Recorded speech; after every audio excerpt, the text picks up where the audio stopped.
guys how to make one of these by yourself.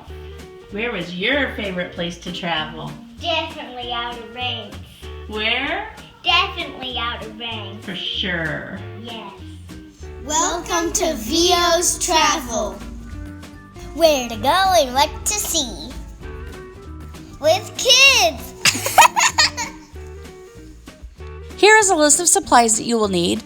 Besides the map and a piece of wood, you will also need Mod Podge, a white brush, a flat edge or a credit card, pencil, ruler, sandpaper, painter's tape, some tiny nails, plain paper, a marker or pen, some acrylic paint for the border, and a picture hanging kit. The trick to getting a map printed at a very good cost is to order an engineer print from a place like Office Depot. It will be printed on normal paper, but the cost is significantly lower than if you printed it on something higher quality, and you just don't need that. So I chose an 18 by 24 inch piece of paper to have it printed on, and you can see it was only $4.99. I just found a very high quality image of the map that I wanted printed from the internet and saved it to my computer and was able to order everything online. The piece of plywood that I got was a 1/2 inch thick. It was fairly inexpensive, and just make sure that it is smooth on one side. I got a 24 inch by 30 inch that will give me a 3 inch border around the entire map.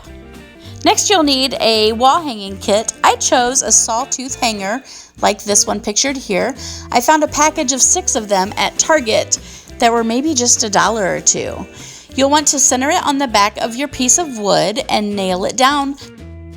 Here's a picture of some of the other supplies that I used. The Mod Podge you can get from any art supply store, Amazon, or even Walmart has it nowadays. Before you get started, make sure you take your sandpaper and gently sand around all of the edges so you don't have any rough spots. Walmart is also the place that I got the brush that I will be using for this project. It's a really thin, wide brush, maybe about 1.5 inches wide. Next, you will want to measure 3 inches in from all sides and make a mark of those lines. That will give you the border that you will be working with. Next, you will take your brush and Mod Podge and you will paint on the inside of the border that you have just drawn. It is okay to go a little over the border because this Mod Podge will dry clear. I did choose a matte finish Mod Podge. They do also have glossy if that's the look that you're looking for. Once you get your layer of Mod Podge laid down, you take your picture and you gently lay one edge on the inside of the border that you have drawn. You will start to get air pockets as you lay this down, and that's when I start to use this food scraper that I have. If you don't have something like this, you can use the side of a credit card as well. As you gently work this paper down onto the board, start by working out a lot of the air bubbles with your scraper. You will not be able to get all of them out at this point, but just try your best. Once you get the entire paper down, you will start working out even more of the air bubbles that you weren't able to get out the first time around. You will need a needle, and I apologize, but I did not put that on the supply list at the beginning of this video. So you'll take a needle and you'll just gently put a small hole in the middle of any air pocket that you may find, and then take your credit card or scraper and gently push the air out of those air bubbles. Next, you will want to brush a thin layer of Mod Podge over the entire map. I did add a little bit of water this time around to the Mod Podge just to make it a little bit thinner so that it would spread a little easier. Next, you will want to paint the border. I chose this black chalk paint because I really like the matte finish a chalk paint gives, but you can really choose any color, any style, as long as it's acrylic paint. You need to first lay down painter's tape. I did not do that at first, that's why I had to stop and go back. But tape the edge so you get a nice crisp edge and go around until you have all 4 sides of the border painted. Make sure to paint the edges too.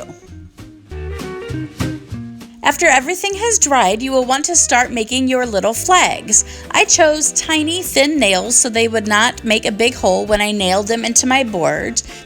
You will want to take your plain piece of paper and start cutting strips about 1/8 inch wide, the length of the paper. And then I cut about 2-inch sections from those longer strips. Then I will take those 2-inch sections of paper and fold it in half. On one side, I will write the location of the place that we've been, and the other half, I will write the date. You don't have to do this next step, but I think it looks really cute when you take scissors and cut in a little notch at the end of your papers. When those are written on, you turn it over and use a glue stick to put glue on the entire back side, and then find the nail that you have nailed in your map already and wrap that paper around the top of that nail. Take your finger and smooth it down all the way to the tip so that it is glued together nicely. And then repeat over and over and over to every location that you have visited on your map. It's kind of funny when you take a step back and look at all the places you've been, it really points out the places that you need to visit next. I will leave links below to some of the products that I used, and I would also love to see some travel maps that you create. I hope you've enjoyed this travel map tutorial. The best way to support me is to give me a thumbs up and subscribe to my channel. And as always, I hope that you choose joy and take all of the pictures.